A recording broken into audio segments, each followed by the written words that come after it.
안녕하세요. 4월 8일 수요일입니다. 오늘은 사도행전 17장 19절부터 21절까지 봉독해 드리겠습니다. 붙들어 가지고 아레오바고로 가며 말하기를 우리가 너의 말하는 이 세교가 무엇인지 알 수 있겠느냐? 네가 무슨 이상한 것을 우리 귀에 들려주니 그 무슨 뜻인지 알고자 하노라 하니 모든 아덴 사람과 거기서 나그네 된 외국인들이 가장 새로 되는 것을 말하고 듣는 것 이외에 달리는 시간을 쓰지 않음이러라. 아멘. 어제 우리가 그 철학자들에 대한 말씀을 들었잖아요. 에비구레오와 스토이고 철학자들이 바울과 쟁론을 했어요. 그런데 이제 못 알아듣죠. 그들이 뭐 철학자라고 해서 다 똑똑하고 잘난 사람이 아니잖아요. 물론 세상적으로야 그렇겠지만 하나님 앞에서는. 그러니까 바울이 하는 말이 무슨 말인지 알아듣지 못해요. 그러니까 이방 신들을 전하는 거 아니냐 이렇게 생각을 했는데 바울이 한 말은 뭐였어요? 예수와 몸의 부활을 전했는데 가장 기본적인 것인데 그것도 못 알아들었어요. 철학자들이. 그러나 이제 바울과 함께 아레오바고로 가게 됩니다. 그 철학자들이 바울을 붙들어 가지고 아레오바고로 가면서 바울에게 이런 말을 해요. 우리가 너의 말하는 이 새 교가 무엇인지 알지 못한다. 도대체 네가 하는 그 새로운 가르침이 도대체 뭐냐 그게. 그러니까 바울이 증거한 건 뭐라 그랬어요? 예수와 부활이라 그랬잖아요. 근데 부활이 뭔지 모르는 거예요, 이 사람들이. 그러니까 그게 뭐냐? 그 새 교가 부활이라고 말했는데 그 새 교가 도대체 뭐냐? 뭘 가르치는 거냐? 그 새 교가 가르치는 그 내용이 도대체 무엇이냐? 이런 것들을 이제 꼬치꼬치 따져 물었겠죠. 그러면서 이 철학자들이 그러는 거예요. 내가 무슨 이상한 것을 우리 귀에 들려주니 그 뜻이 무엇인지 우리가 알고 싶다. 설명 좀 해봐라 이거죠.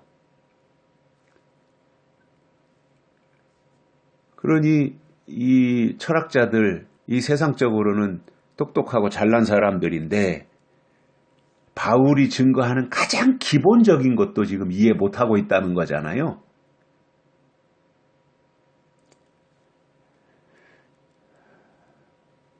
그러나 아무튼 바울을 향해서 네가 지금 말하고 있는 이 새 교가 새로운 교훈, 새로운 가르침 이게 도대체 뭐냐? 아마 그건 좀 궁금했었나 봐요. 아무래도 철학자들이니까 학문, 새로운 학문에 대한 이 궁금함 이런 것들은 당연히 있겠죠. 호기심, 학문에 대한 호기심 이런 게 당연히 있었겠죠. 그런데 이제 알아듣지 못하고 깨닫지 못하니까 이제 답답했겠지요. 그 사람들도. 그러니까 물어봤잖아요. 무슨 뜻인지 알고자 하노라 이렇게 했어요. 그러나 철학자들은 그랬지만 거기에 이 철학자들 이외에 아덴 사람과 또 거기서 나그네 된 외국인들이 있었어요. 거기에. 아덴이니까 아테네죠. 그리스의 아테네.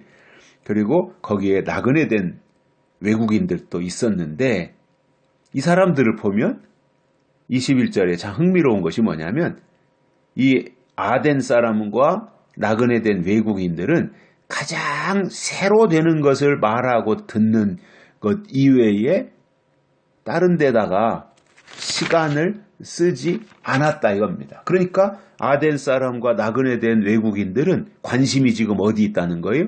새로운 지식, 새로운 학문. 그러나 이 철학자들은 어땠어요? 옛날 거, 케케묵은 구시대적, 옛날 가르침, 뭐 율법이라든가 뭐 이런 것들 거기에 몰두해가지고 옛날 것만 고수하고 있었던 사람들이 이 철학자들이었다면 아테네 사람과 나그네된 외국인들은 철학자들과는 달리 가장 새로 되는 것을 말하고 듣는 그 일에 비중을 뒀다는 거예요. 우리는 옛날 얘기 필요 없다. 지나간 율법, 구약에 속한 거 이런 거 우리는 필요 없다. 지금 이루어지고 있는 일, 가장 최근에 지금 나타나서 이루어지고 있는 그 얘기를 듣고 싶다. 이거를 요구한 거예요. 얼마나 멋진 사람들입니까, 이 사람들이. 철학자들은 옛것에 사로잡혀 있어요. 묵은 것에 얽매여 있어요.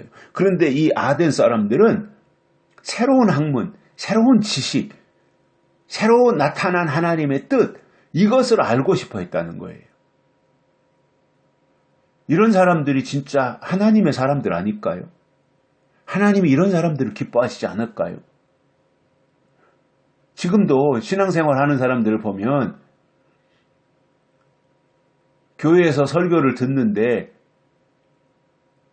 한참 때가 지나간 옛날 설교만 들으면서 지금 21세기를 살면서 현재 설교자들이 강단에서 설교를 하지만 그 내용을 들어가 보면 옛날 내용만 가지고 설교하고 있다면 그것은 묵은 교회고 옛날 교회지요. 이 아덴 사람이나 나그네 된 외국인들은 그러한 것에 만족이 없었어요. 가장 새로 되는 것을 말하는 것을 들으려고 했던 거예요. 그러니까 이게 얼마나 멋진 겁니까? 가장 최근에 가장 새롭게 나타난 하나님의 뜻, 새로운 지식, 새로운 학문 이런 것들에 관심을 가지고 있었고 그러한 내용을 들으려고 했다는 거예요. 그것 외에는 다른 곳에다가 시간을 쓰지 않았다는 겁니다. 이게 얼마나 대단한 사람들입니까? 그러니까 때를 따라 주시는 하나님의 약속의 말씀을 듣고 싶어 했고 그것에 관심을 두고 있었다는 말이 됩니다. 하나님이 이런 사람들 얼마나 기뻐하실까요? 철이 지나고 때가 지나간 옛날 내용만을 들으면서 신앙생활을 하려는 것이 아니라 그 토대 위에 이제는 새로운 하나님의 약속과 예언의 말씀을 들어야 믿음이 산다, 영이 산다 이러한 생각을 가지고 신앙생활을 하는 사람이 하나님 보실 때는 훨씬 더 중요하지 않겠습니까? 그렇다고 해서 옛날 것을 다 무시하고 옛날 것을 다 내버리라는 것이 아니라 온고의 지신이라고 묵은 땅에서 새로운 싹이 나오듯이 우리 신앙도 다 과거가 있잖아요. 그걸 다 버리라는 것이 아니라 그 위에 이제 업그레이드 해가지고 새로운 방향으로 또 새로운 하나님의 뜻을 향하여 나아가는 그 자세가 합당하다는 겁니다. 하나님이 그런 사람들을 오늘도 찾고 계신 거예요. 눈여겨보시는 거죠. 하나님이 누가 새로운 하나님의 뜻을 찾고 있느냐 이것을 찾고 계시지 않겠어요? 하나님이 위에서 내려다보시지 않겠어요? 다 옛날 지식만 붙잡고 옛날 것만 붙잡고 그것이 최고인 줄 알고 있지만 바리새인들이 다 그랬잖아요. 거기에 얽매여 있는 것이 아니라 새로운 하나님의 뜻과 약속과 예언과 말씀 속으로 들어가서 이 시대에 주시는 하나님의 뜻을 깨닫고자 한다면 하나님이 얼마나 위에서 기뻐하시겠습니까? 지금도 저는 하나님이 그런 사람들을 찾고 계시다고 봅니다. 여기까지 하겠습니다. 고맙습니다.